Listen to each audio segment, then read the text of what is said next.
আজকের কেকের থিমটা কিন্তু সবারই জানা এবং চেনা। আর একটু হিন্টও দিয়ে দিই, এই কার্টুনটা কিন্তু আমাদের সবারই খুব পছন্দের। আমার তো খুবই ভালো লাগে এই কার্টুনটা দেখতে।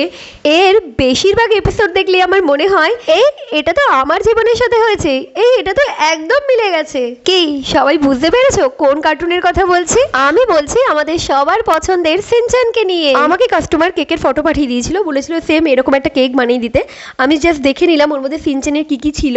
আমি সেই রকম দেখেই আমি ফন্ডেন্টের শিটগুলো কেটে নিলাম। একদিক থেকে কেকটা যে এরকম ফানি, আরেক দিক থেকে কিন্তু সেই রকমই কিউট। আমার করতে এত মজা লেগেছে আর আমি এত হেসেছি। ওর মা ওকে নিয়ে আমাকে যে কথা শেয়ার করেছে সেটা না বললেই নয়। আমাকে বললো তুমি জানো আমি কতবার ওর ডাইপার চেঞ্জ করি?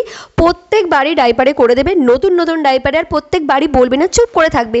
যদি জিজ্ঞাসা করি বলবে বাবা করেছে। আমি সেই জন্য এইরকম একটা নোটও কেকের উপরে বসিয়ে দিয়েছি। ওর ডাক নাম জিকো আর 2 বছর বয়স, সেইগুলোও কিন্তু আমি কেকের উপরে অ্যাড করেছি।